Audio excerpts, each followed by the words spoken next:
تھا کہ ہم ایک ایک سیٹ کو دیکھ رہے ہیں، اور یہ 45 ایسی سیٹیں جہاں پہ ہم نے سارا کام کیا ہوا ہے، جہاں پہ 90% سے زیادہ فارم 45 تھے.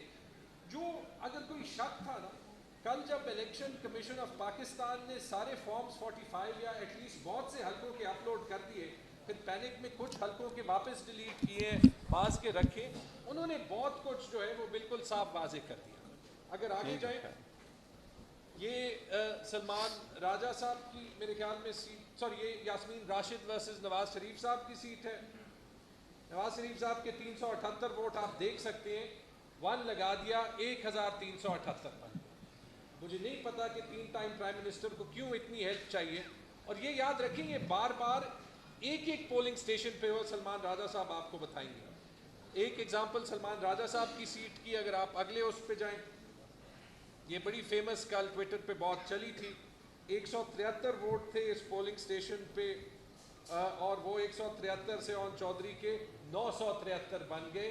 بس 1 کے ساتھ کنڈا لگا دیا، 1 کو 9 کر دیا. اگلے جو ریحانہ ڈار ورسز خواجہ آصف کے 209 سے 809 کر دے، 2 کو 8 کر دیا. ٹھیک ہے جی. اگلا جائیں، NA 64 کیسرا الہی ورسز چودھری صالح حسین. اتنا اچھا نمبر تھا 507، اس کو 007 جیمز بانڈ کر دیا. 5 اور 0 جو ہے وہ اس دونوں کو 0 بنا دیا، تو 507 کو 007 کر دیا. میری سیٹ، یہ صوبائی سیٹس پہ بھی ہوا ہے. آپ کو بیرسٹر گوہر صاحب نے تو بتا دیا کہ قومی سیٹیں کتنی تھی. میرے خیال میں پنجاب میں ہم نے 100 سیٹیں آئیڈینٹیفائی کی ہیں، اور KP میں تو ہم 115 میں 110 سیٹیں جیت جاتے اگر صرف کاؤنٹنگ ہو جاتی. بدقسمتی سے پشاور میں یہ ہوا.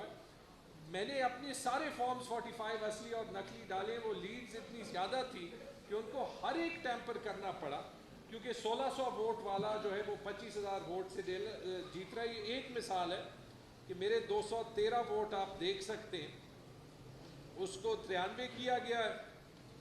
اور جو ایکچول، اور جو جلال خان جو PMLN کے جن کو ٹوٹل 1600 ووٹ پورے سیٹ پہ ملے تھے، ان کے 2 ووٹس کو 122 کیا گیا. اب دیکھیں مجھے حیرت ہو رہی ہے کہ کس ٹائپ کے لوگ اسمبلی میں جا رہے ہیں. کراچی جاتے ہیں 238 پہ، علیم شیخ صاحب کی 450 ووٹ کو 50 کیا گیا ہے، اور ان کے اپوننٹ کے 9 ووٹ کو 409 کیا گیا، 4 لگا. NA 151 پہ جائیں، یہ ساری سیٹس پہ ہم کلیمز پہلے کر چکے ہیں، اور یہ ثبوت کل الیکشن کمیشن نے خود ڈالا.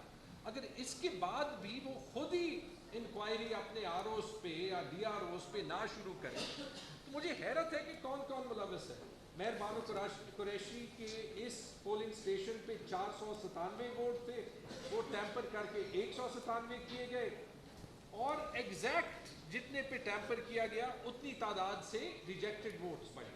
یعنی کہ ریجیکٹڈ ووٹ جو 27 تھے اصلی فارم 45 میں، وہ 327 ہوئے. اور یعنی کہ اس اسٹیشن پہ جتنے بھی اضافی ریجیکٹڈ ووٹ ہیں وہ صرف مہر بانو قریشی یعنی PTI کے سیٹ سے گئے. آپ جاتے جائیں، یہ NA 232 کی ایگزامپل ہے، اس کو چھوڑ دیں. آگے چلے جائیں، بلوچستان کی ایگزامپل نہیں چیک کی. یہ سالار خان کاکڑ ورسز حاجی جمیل شاہ کاکڑ، اور جمال شاہ کاکڑ کو میجکلی 537 ووٹ مل گئے، جبکہ پورے پولنگ سٹیشن پہ کاسٹ ہی 465 ووٹ ہوئے تھے. تو وہ اتنی جلدی میں ان کو کرنا پڑا، کیونکہ جب 5 بجے کے بعد پورے پاکستان میں PTI کا ووٹ بینک ظاہر ہونے لگا، تو ہر جگہ سکرینز آف ہو گئی، دروازے بند ہو گئے، اور جن ROs میں ایمان نہیں تھا انہوں نے ایسے کام کیے کہ باقی پاکستان کی تاریخ میں نہیں ہوئے. آگے بھی جا سکتے ہیں. میں آپ کو صرف اس کی، یہ آپ آگے جاتے جائیں پلیز، کیونکہ ایگزامپلز بہت ہیں، اور میں صرف آپ کو بتاتا ہوں کہ اس کا کیومولیٹو ایفیکٹ کیسے ہوتا ہے. آپ آگے جائیں، یہ ایک پشاور کی سلائیڈز ہے، 1-2 میں آپ کو دکھاتا ہوں. نیکسٹ سلائیڈ، یہ ابھی دیکھ لیں. یہ آپ ٹیمپرنگ بھی دیکھ سکتے ہیں کہ کیسے ہوئی. نیچے جو ہے وہ صاف فارم 45 ہے جو ہمارے پاس ہے. اوپر جو ہے وہ آپ کو نظر آ رہی ہے کہ لائنیں مٹی ہوئی ہیں، پیچھے ٹپیکس استعمال کیا ہوا ہے. اب میرے جیسے 184 ووٹ تھے، ماشاءاللہ جلال خان کے 0 تھے، وہ میرے 184 میں اتنی جنراسٹی کے 102 ووٹ اس کو دے دیے. یا آپ اگلا دیکھ لیں، اس پہ آپ بتا بھی نہیں سکیں گے کہ ایکچولی لکھا کیا فارم 45 پہ. اچھا غلطی سے انہوں نے میرے فارم 45 ایک بار 19 فروری کو اپلوڈ کر دیے تھے، میں نے اس وقت ڈاؤن لوڈ کیے. پشاور میں 9 حلقوں پہ یہ دھاندلی ہوئی ہے، اب ڈر کے مارے باقی 8 حلقوں کے فارم 45 وہ نہیں اپلوڈ کر سکتے کیونکہ ہر جگہ یہ شرم ہو رہا ہو. تو یہ آپ یہ اگلے اس پہ بھی دیکھ سکتے ہیں. میں ذرا جلدی کر رہا ہوں تاکہ سلمان صاحب بھی بول لیں. Next next next next next next. یہ ہر اسٹیشن میں یہ حال ہے، میں ٹویٹر پہ ڈال بھی رہا ہوں. Next next next next. اور اسی یہ کام کر کے 9 سیٹوں پہ 2 نسخے میں نے دیکھے. ایک پہ جو آر او ذرا عقل مند تھا تو اس نے تقسیم کیا، جیسے میرے 300 ووٹ تھے اور اس نے 200 کسی اور کو دینے ہیں تو 100 میرے چھوڑے ہیں، 200 دوسری جگہ تھے. بہت سی سیٹوں پہ ایسے کیا ہے کہ بس وہ آر او تو جو ہے وہ یہاں ایفرٹ نہیں کر سکتا تھا. تو جیسے نواز شریف صاحب کی سیٹ پہ ہوا ہے کہ 138 کو 1138 بنا دیا، اور اس میں مسئلہ یہ ہوا ہے کہ ٹرن آؤٹس کا فرق ہوا ہے. اب یہ میں آپ کو پشاور کا بتا دوں and then over to Salman صاحب. انہیں 28 سیٹ ہے جس پہ نور عالم صاحب جیتے. نور عالم صاحب فیمس پرسنالٹی ہے، 38,000 ووٹ انہوں نے لیے تھے، اس کے ساتھ 1 لگا کے 1,38,000. میں نے سنا ہے کہ وہ خود بھی ناراض ہے کہ ذرا کم مارجن سے جتوا دیتے تو کورٹ میں کیس جیتنا آسان ہو جاتا. اب آپ نیچے دونوں صوبائی حلقوں پہ دیکھیں، ٹرن آؤٹ 37 اور 39% ہے. یہ ہو ہی نہیں سکتا، یہ فزیکل امپاسبلٹی ہے. یہی چیز آپ دیکھ لیں، این اے 29 پشاور میں، این اے پہ 39% ہے، صوبائی حلقوں پہ 62 اور 64% ہے. یہاں پہ ہوا ایکچولی یہ کہ وہ آر اوز کا خیال تھا کہ یہ پی کے 74 اور 75 نور عالم کے نیچے تھے، تو یہاں پہ انہوں نے ٹرن آؤٹ پڑھایا، لیکن یہ حلقے اس کے نیچے نہیں تھے. تو یہ تینوں حلقوں کو مسئلہ پڑ گیا. اور ایسے بھی ہیں جیسے ہمارے ایک صوبائی اسمبلی کے اسپیکر ہیں کرامت صاحب، وہ این اے اور پروونشل اسمبلی دونوں پہ کھڑے تھے. تو پروونشل اسمبلی سیٹ وہ جیت گئے 18,527 ووٹ ایک حلقے پہ، لیکن پورے این اے پہ ان کو ہی صرف 14,000 ووٹ ملے. یعنی جس نے کرامت صاحب کو 18,000 ووٹ ایک حلقے پہ دیے، انہوں نے این اے پہ ان کو ووٹ ہی نہیں دیا. تو اس طرح کی عجیب چیزیں کبھی ہوئی نہیں ہیں اور اس اسکیل پہ تو بالکل نہیں. تھینک یو جی. اوور ٹو سلمان صاحب. جی شکریہ. کوئی کوشچن جی سوال. جی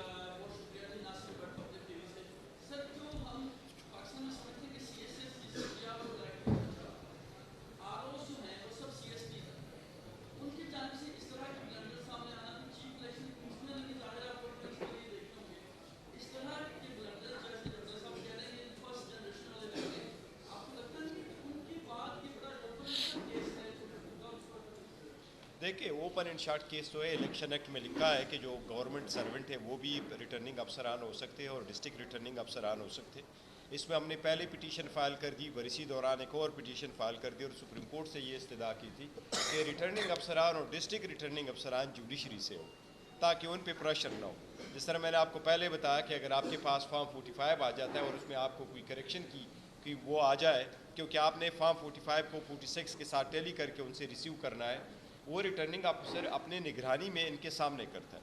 تو اگر ایسے کیا ہوا ہوتا تو پھر یہ سچویشن ہمیں نہ دیکھنی پڑتی. لیکن ابھی ٹرائیبیونل میں جب یہ جائے گا تو دیکھے گا. لیکن ٹرائیبیونل میں یہ پروسیس ہے ضرور ہے کہ جب آپ ٹرائیبیونل جاتے تو ٹرائیبیونل کے لیے لا تو یہی مقرر ہوا کہ 120 دن کے اندر اندر وہ فیصلے کر لے ٹرائیبیونل. اب ہائی کورٹ کے ٹرائیبیونل بنے وہ زیادہ ہو اور اس کے فیصلے جلد ہو. سپریم کورٹ سے بھی ریکویسٹ ہے، لاسٹ ٹائم اپیلیں بڑی عرصہ رہی ہے اور اس میں فیصلے نہیں ہوئے، اس میں آئے کیونکہ پبلک مینڈیٹ ہم یہی کہہ رہے ہیں کہ پبلک مینڈیٹ جس کے پاس ہے اسی کا رائٹ ہے کہ وہ پارلیمان میں ہو، نہ کہ وہ لوگ جو سنیک کر کے انٹر ہو جاتے. Any thing?